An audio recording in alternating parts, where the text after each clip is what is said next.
of Universal Peace by Abdul Baha Abbas. And so at this time, they were pushing towards, particularly with the Ku Klux Klan, the passing of laws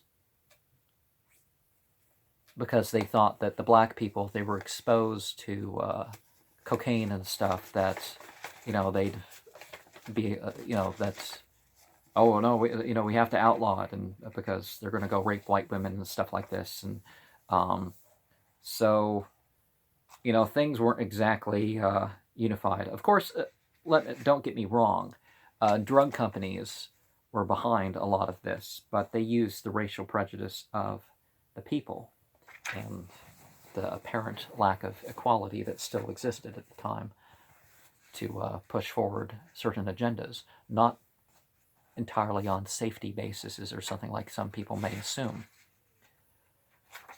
Your government has, strictly speaking, no colonies to protect. You are not endeavoring to extend your domain, nor have you need of territorial expansion. Well, a lot of territorial expansion is never needed, no matter what people are saying. Oh, our country needs to conquer these countries. And when has that ever been true? To defend the innocent sometimes, but not for extending borders. Therefore, if America takes the first step towards establishing a world peace, it is certain to be ascribed to unselfishness and altruism. The world will say, there is no other motive than altruism and service to humanity in this action of the United States. Not even the Baha'i could, because they're saying, wait, you want a role for yourself as the Messiah of the time or something, is what people said about the Baha'i. The world will say there's no other motive than altruism and service to humanity in this action by the United States. Therefore, it is my hope that you may stand forth as the first herald of peace and hoist this banner, for this banner will be hoisted. Raise it aloft, for you are the most qualified and deserving of nations. The other countries await this summons. Expect this call to the standard of reconciliation, for the whole world is distressed because of the excessive burden and irreparable damage of war. Taxes are levied to meet its drain. Every year the burden increases, and the people have come to their end. Just now, Europe is a battlefield of ammunition, ready for a spark, and one spark will set aflame the whole world. Before these complications and cataclysmic events happen, take the step to prevent it. The foundations of all divine religions are peace and agreement, but understandings and ignorance have developed. If these are caused to disappear, you will see that all religious agencies will work for peace and promulgate the oneness of humankind, for the foundation of all is reality, and reality is not multiple or divisible. Moses founded it, Jesus raised its tent, and its brilliant light has shone forth in all religions. Baha'u'llah proclaimed this one reality and spread the message of the most great peace. Even in prison, he rested not until he lighted this lamp in the east. Praise be to God. Well, it was already lit.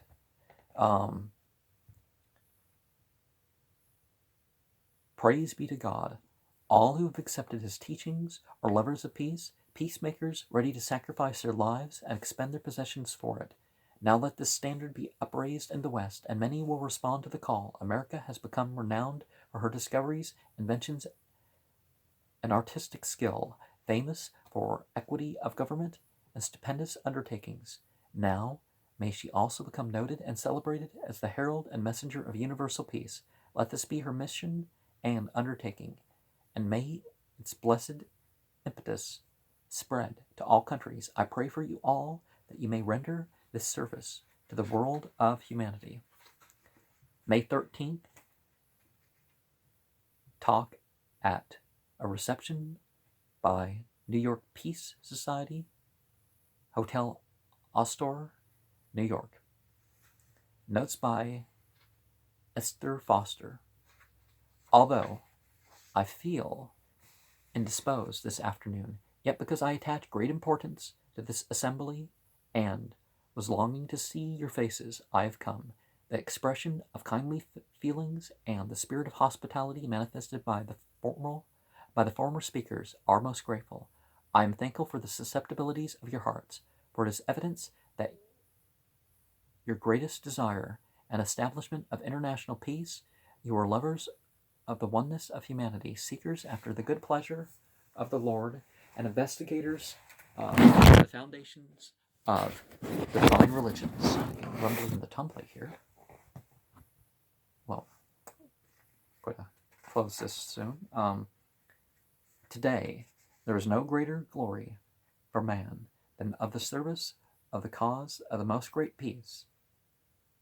Peace is light, whereas war is darkness. Peace is life, war is death. Peace is guidance, war is error. Peace is the foundation of God, war is satanic institution.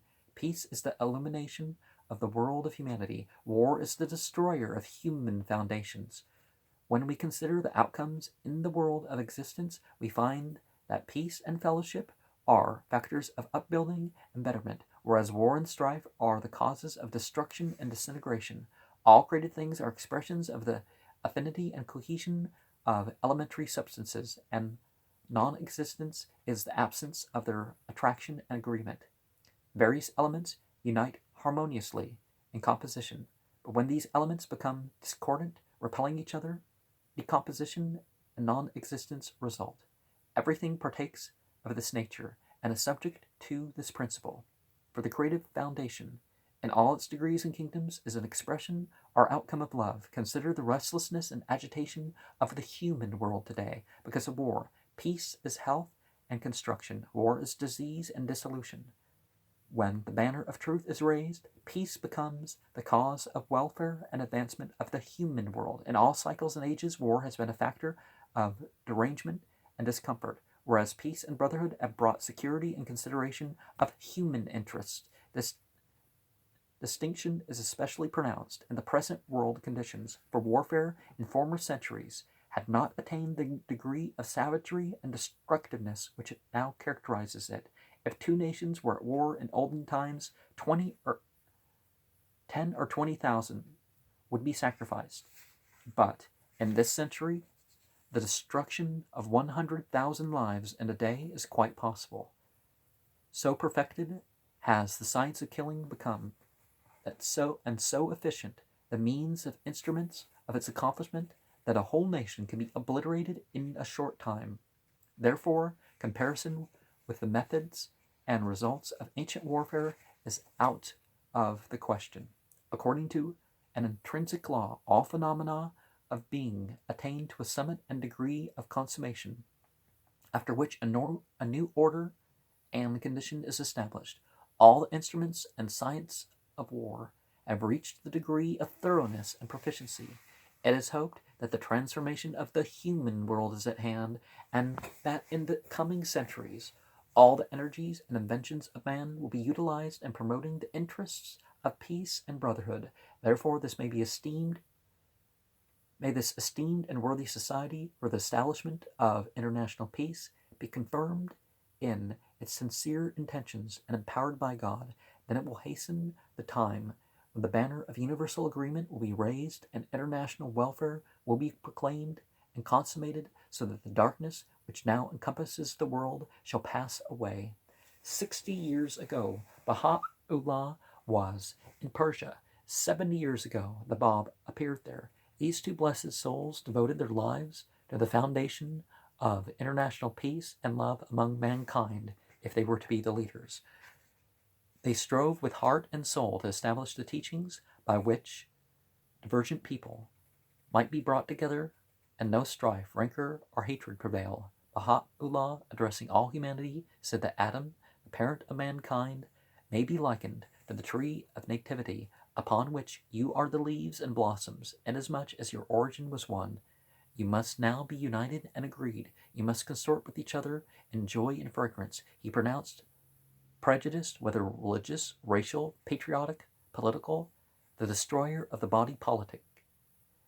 He said that man must recognize the oneness of humanity, for all in origin belong to the same household, and all are servants of the same God. Therefore mankind must continue in the state of fellowship and love, emulating the institutions of God and turning away from the satanic promptings for the divine bestowals bring forth unity and agreement, whereas satanic leadings induce hatred and war.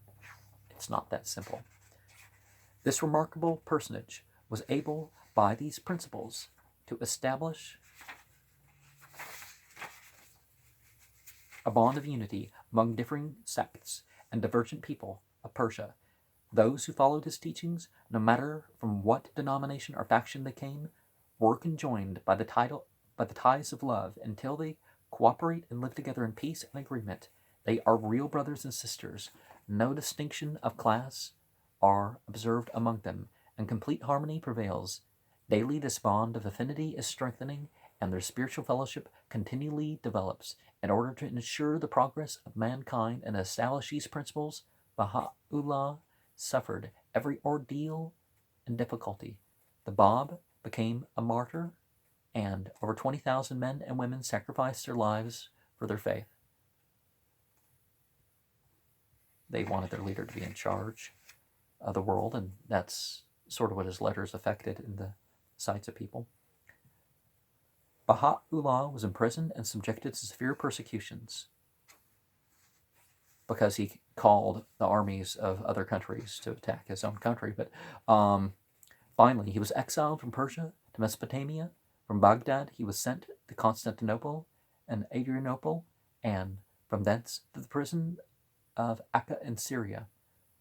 Throughout all these ordeals, they strove night and day to proclaim the oneness of humanity and promulgate the message of universal peace, that which called for the overturn of the existing governments. Just like the Zionist movement didn't do well, got put down at times in the Turkish rule.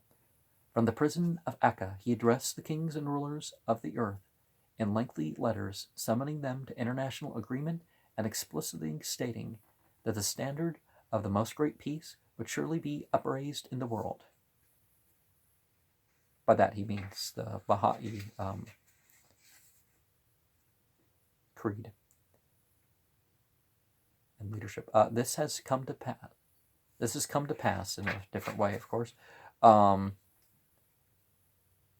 it come to pass? Anyway, the powers of earth cannot withstand the privileges and bestowals which God has ordained for this great and glorious century. It is a need and exigency of the time. Man can